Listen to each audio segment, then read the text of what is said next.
Kwa nini wasomi wengi wanashindwa kufanikiwa katika maisha licha ya kuwa na elimu kubwa? Je, chanzo cha changamoto hii ni nini?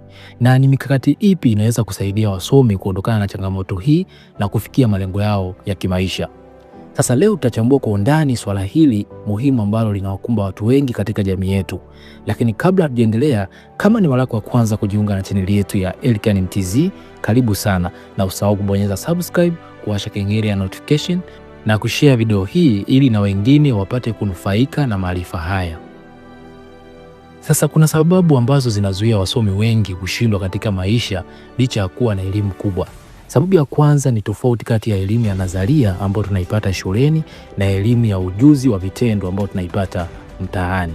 Sasa tofauti ya nadharia ambayo ni theory ambayo tunaipata darasani na vitendo, yani practice, ambayo tunavipata mtaani, ndio mara nyingi huamua nani anakuwa mtaalamu makaratasi au nani anakuwa mleta suluhisho.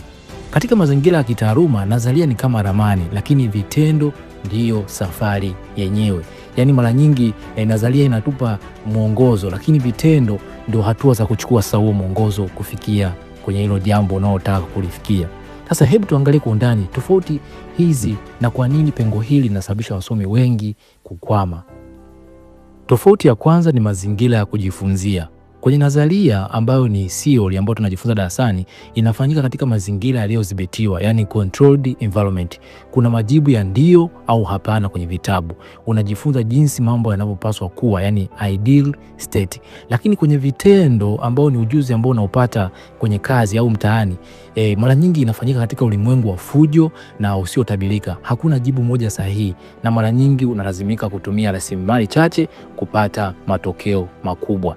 Lakini tofauti ya pili ni mtazamo wa makosa. Kwenye nadharia, makosa yanaadhibiwa, yani kukosea kwenye mtihani unapata alama F, na hii inajenga hofu ya kufanya majaribio mapya, yani fear of failure. Lakini kwenye vitendo, makosa ni sehemu ya maendeleo. Katika ulimwengu wa kazi au biashara, unajifunza zaidi kupitia makosa kuliko kupitia mafanikio. Wasomi wengi huogopa kuanza mambo mapya kwa sababu hawataki kufeli hadharani. Lakini tofauti ya tatu ni mabadiliko ya wakati. Kwenye nadharia, mitaala ya elimu inaweza kuchukua miaka 10 au 20 kubadilika. Unakuta mwanafunzi anasoma teknolojia ya mwaka 1990 wakati sasa tupo kwenye teknolojia ya mwaka 2026. Lakini kwenye vitendo, soko linabadilika kila siku. Ujuzi wa vitendo unakulazimisha kuwa adaptive, yani mwenye kubadilika haraka ili uweze kuendana na mahitaji ya sasa ya wateja na waajiri. Sasa hebu tuangalie mfano wa tofauti hizi kati ya msomi ambaye anatumia sana nadharia na mtaalamu ambaye anatumia sana vitendo. Kwa mfano kama kwenye biashara, unakuta msomi anajua kanuni za supply and demand na jinsi ya kuandika mpango wa biashara, yani business plan wa kurasa 50. Lakini huyu mtaalamu ambaye anatumia vitendo anaingia mtaani, anatafuta mteja wa kwanza, anauza, anajifunza jinsi ya kuboresha huduma kulingana na mrejesho, na anajua namna gani ya kutatua changamoto anazokutana nazo. Hiyo inakuwa na utofauti mkubwa kuliko yule mtu ambaye anaandika tu kwenye makaratasi, kuliko huyu ambaye anaenda kufanya kabisa. Lakini mwenye nadharia ambaye ni msomi kwenye swala la kilimo, huyu unakuta anajua majina ya kitaalamu ya mbolea na aina za udongo kwa lugha ya Kilatini. Lakini mtu ambaye ni mtaalamu anafanya vitendo, anajua msimu wa mvua, anajua wapi pa kupata mbegu bora na kwa bei nafuu, na anajua soko liko wapi. Unaona tofauti unakuwa mkubwa sana kati ya huyu mtu wa nadharia na mtu wa vitendo. Lakini kwenye uongozi, mtu anayetumia nadharia ambaye mara nyingi ni wasomi, anakariri mtindo ya uongozi kama hizo autocratic, democratic. Lakini mtu ambaye anafanya vitendo ambaye ni mtaalamu, anajua jinsi ya kumtuliza mfanyakazi aliyekasirika na jinsi ya kuhamasisha timu yake ifanye kazi usiku wa manane. Kwa hiyo utofauti upo mkubwa sana, kwa sababu huyu wa vitendo anafanya kitu kwenye practice, yani kile kitu kuifanya. Lakini mtu anazalia manake anasoma tu kitu kwa ukariri na kuelewa, lakini havifanyi kazi. Na ndio maana wasomi wengi wanakwama sana kwenye hatua za kufanikiwa. Sasa kwa nini wasomi wengi wanakwama hapa? Wasomi wengi huangukia kwenye mtego wa analysis paralysis, yani kukwama kwenye uchambuzi. Wanatumia muda mwingi kupanga, kufanya utafiti na kusubiri wakati sahihi au mtaji mkubwa. Unachotokea kufahamu, nadharia huwa inakupa tu mwangaza, lakini vitendo ndio vinakupa matokeo. Ukitaka kufanikiwa unapaswa kutumia nadharia yako kama dira kuongoza, lakini mikono yako iwe katika utendaji zaidi. Hapo ndipo utapata mafanikio makubwa. Sasa sababu ya pili ambayo inawazuia wasomi wengi kufanikiwa licha ya kuwa na elimu kubwa ni upungufu wa soft skill, yani ujuzi wa kihaiba. Sasa hapa ndipo kwenye mchawi wa wasomi wengi. Unaweza kuwa na akili nyingi, yani IQ kubwa, lakini kama huna soft skill, yani ujuzi wa kihaiba, utajikuta unampigia deki ofisi mtu ambaye hata shule ya kumaliza, lakini anajua jinsi ya kuishi na watu. Unajua, shuleni tunafundishwa kutatua matatizo ya kwenye karatasi, lakini kwenye maisha tunatatua matatizo ya watu.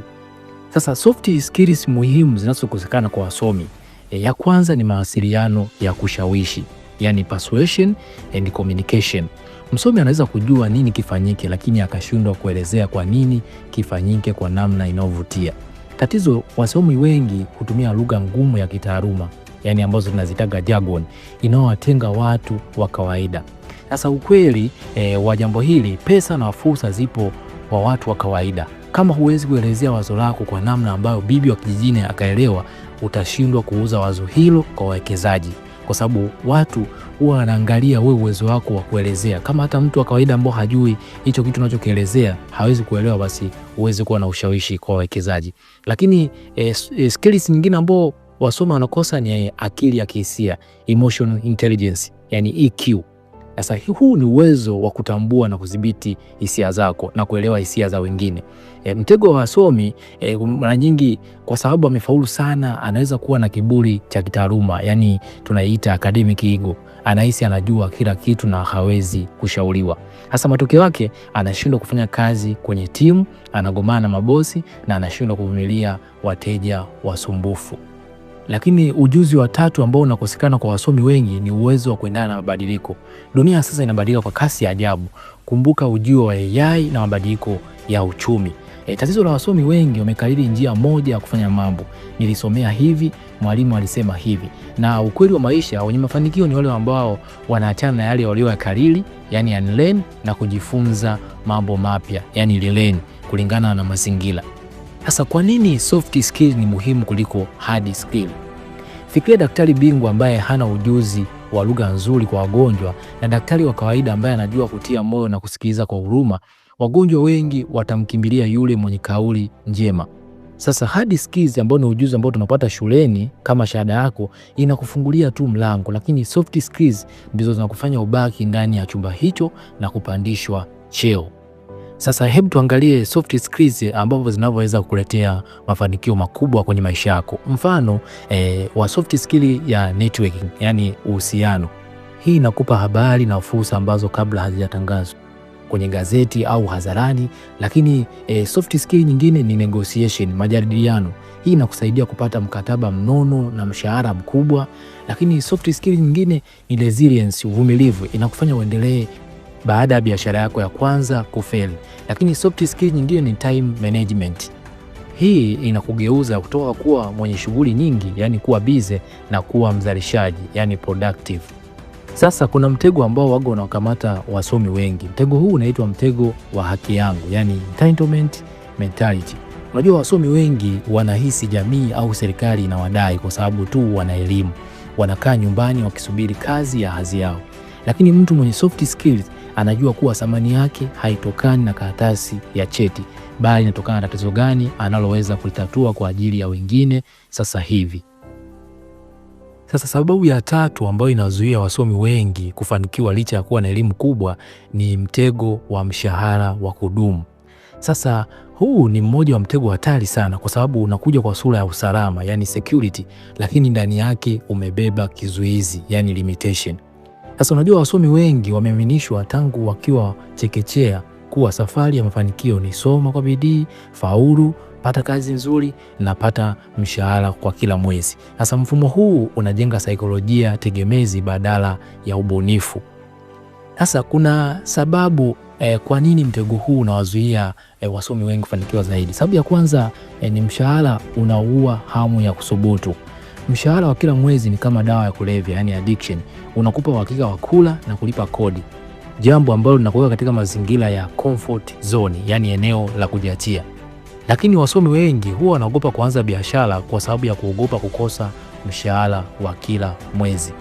Lakini mtu ambaye hajasoma mara nyingi, kwa sababu hana mshahara wa kutegemea, kulazimika kuwa mbunifu kila siku ili ale. Hali ya kukosa mbadala, yani desperation, inamfanya awe na nidhamu na uthubutu mkubwa. Lakini sababu ya pili ni thamani ya elimu zidi ya thamani ya muda. Wasomi wengi wanauza muda wao badala ya thamani yao. Ukiwa mwajiriwa unalipwa kwa saa unazokaa ofisini, kama saa 2, 3, 4, 5 hadi 8. Hata uwe na akili kiasi gani, huwezi kufanya kazi saa 48 kwa siku moja. Lakini unakuwa na ukomo wa kipato. Mshahara una ukomo, yani ceiling. Huwezi kuwa tajiri kwa kuweka akiba ya mshahara pekee, kwa sababu mfumuko wa bei na mahitaji ya familia hukua kwa kasi kuliko nyongeza ya mshahara. Bei ya vitu huwa inaongezeka zaidi kuliko mshahara, na nyongeza ya mshahara waga ni ndogo zaidi kuliko mfumuko wa bei ambao unaongezeka kila siku. Sababu ya tatu ni elimu inatengeneza manager, sio mmiliki. Mitaala mingi ya vyuo vikuu inafundisha jinsi ya kusimamia rasilimali za watu wengine, yani management. Unajifunza jinsi ya kuongeza faida ya kampuni ya mwingine, unajifunza jinsi ya kupunguza gharama za mwajiri wako, lakini mara chache sana wasomi wanafundishwa jinsi ya kuanzisha mfumo, yani system, wao wenyewe kuanzia sifuri. Matokeo yake msomi anajihisi mpotevu, yani lost, pale anapokosa mtu wa kumpa maelekezo ya kazi, yani job description, kwa sababu anapokuwa ametoka nje ya shule, sasa anaanza maisha yake, hamna mtu anayemuongoza. Basi hapo hawezi tena kupambana na ile hali kama alivyokuepo kule chuoni, kwa sababu kule alikuwa anakuwa managed, lakini kwenye mtaa atakuwa ajimanage yeye. Hapo sasa ndio changamoto inaanza kutokea. Sasa hebu tuangalie saikolojia ya kipato kati ya msomi aliyenaswa na mshahara na mtu mwenye akili ya mafanikio. Kwa mfano kwenye mtazamo wa kazi, unakuta msomi aliyenaswa na mshahara anasema nafanya kazi ili nilipe bili, lakini mtu mwenye akili ya mafanikio yeye anasema anafanya kazi ili nijenge mfumo. Lakini msomi aliyenaswa na mshahara kwenye matumizi, akipata nyongeza ya mshahara anaongeza matumizi mengine zaidi, yani lifestyle inflation. Lakini mtu mwenye akili ya mafanikio yeye akipata ziada anawekeza kwenye vyanzo vingine vya mapato. Lakini msomi aliyenaswa na mshahara wakati wa shida analalamika na kusubiri serikali au mwajiri amsaidie, lakini mwenye akili ya mafanikio anatafuta tatizo jipya na kulitatua ili apate pesa ya ziada. Sasa unatokaje kwenye mtego huu? Haimaanishi kuwa uache kazi leo, bali inamaanisha uanze kubadili mtazamo wako. Kitu cha kwanza kabisa, badili kazi kuwa darasa. Tumia kazi yako ya sasa kujifunza jinsi biashara inavyoendeshwa, jinsi ya kuishi na wateja na jinsi ya kusimamia watu. Lakini pia jambo la pili, anzisha side hustle. Usitegemee chanzo kimoja cha mapato. Elimu yako iwe chachu ya kubuni kitu cha nje ya saa za ofisi. Lakini jambo la tatu, wekeza kwenye asset, sio liability. Baada ya kununua gari la kifahari kwa mkopo wa mshahara, tumia mkopo huo kuanzisha mradi utakaolipa mkopo wenyewe. Mara nyingi asset huwa inarudisha pesa mfukoni, lakini liability huwa inatoa pesa mfukoni. Mfano asset ni vile vitu vyote ambavyo unavifanya vinakuletea faida wewe, lakini vile vitu ambavyo vinatoa hela yako mfukoni, hivyo ni liability. Sasa matajiri wengi au watu wenye mafanikio huwa wananunua asset, alafu ile faida kwenye asset ndio wananunua liability, kwa sababu faida ya asset itakuwa inaendesha hizo liability. Lakini pia kumbuka, mshahara ni kile unachopewa ili usahau ndoto zako. Usikubali elimu yako ishie kwenye bahasha ya mshahara. Sasa sababu ya 4 ambayo inawafanya wasomi wengi kushindwa kufanikiwa licha ya kuwa na elimu kubwa ni ukosefu wa elimu ya kifedha, yani financial literacy. Sasa hili ndilo eneo ambalo linawaumbua wasomi wengi zaidi.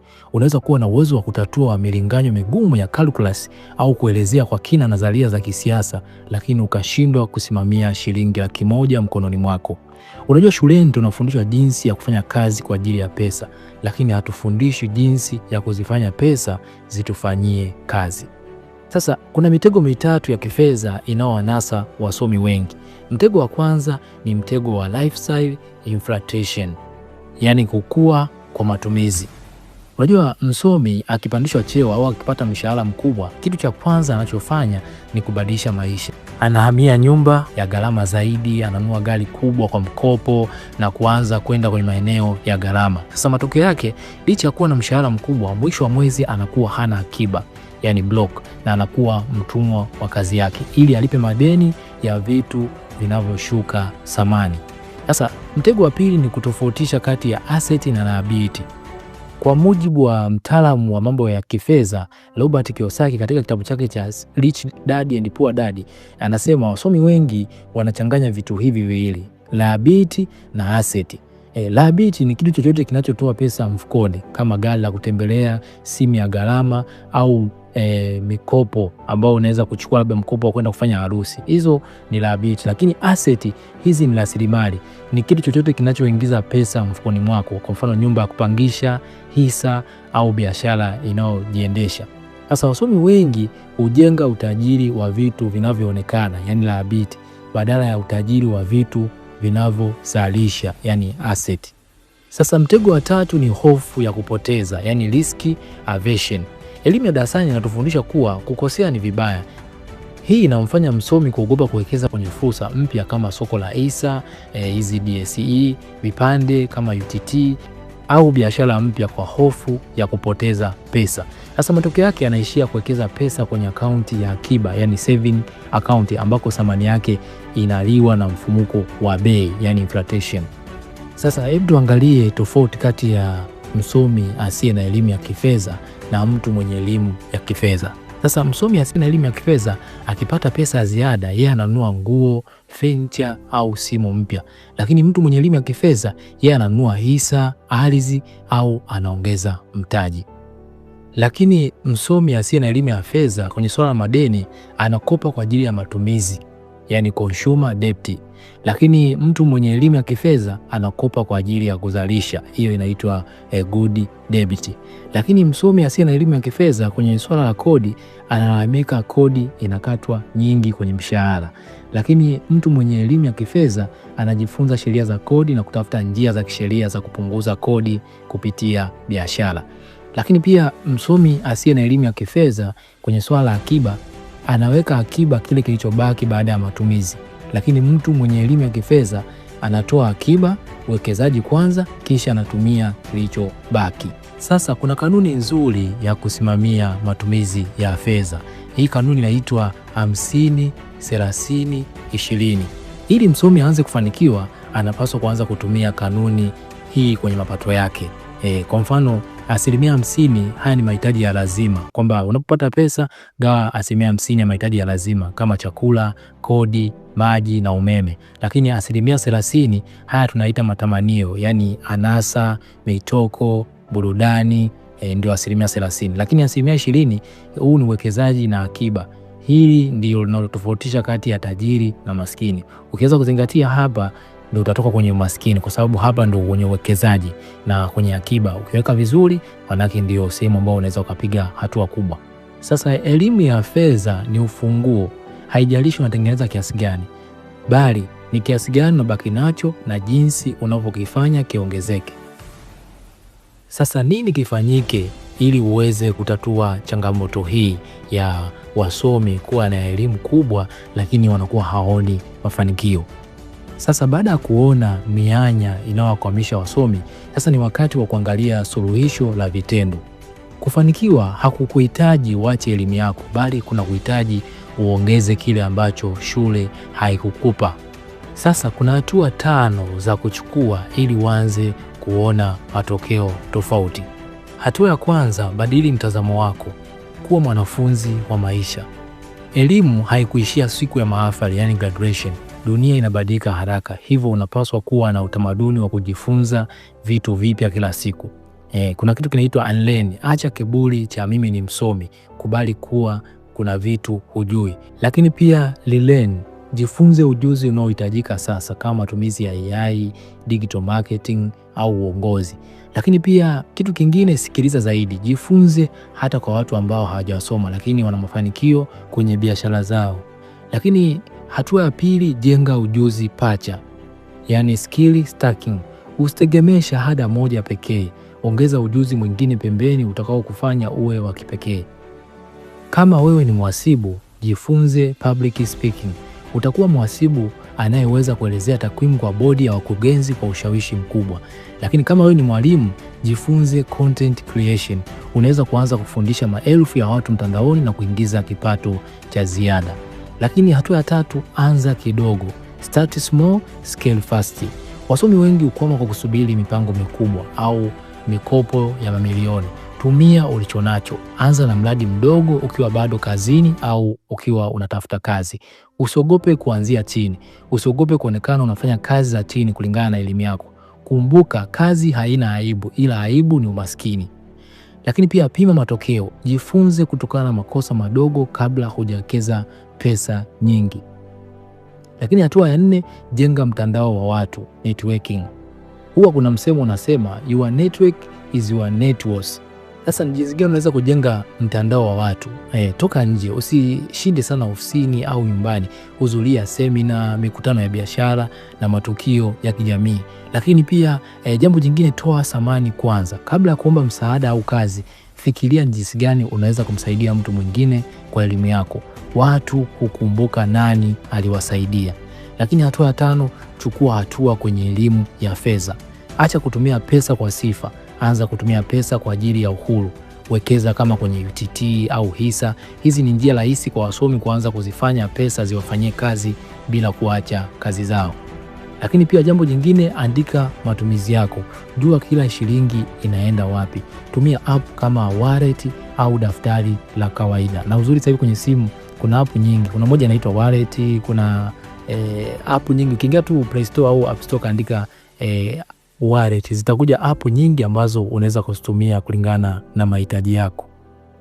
Asante sana kwa kunisikiliza kuanzia mwanzo mpaka mwisho wa somo hili. Hakikisha umesubscribe, kulike na kushare video hii kwa wengine ili pia na wenyewe wajifunze. Lakini pia kama una swali lolote unaweza comment sehemu ya comment section, lakini kama kuna sehemu umeelewa zaidi nitafurahi pia kuona comment yako. Lakini pia hata kama una ushauri kuhusiana na somo hili unaweza pia kwa comment na nitafurahi kuona ujumbe wako katika comment section. Asante sana, mimi naitwa Elikhan Mtz. Tukutane kwenye somo linalofuata. Bye bye na uwe na siku njema.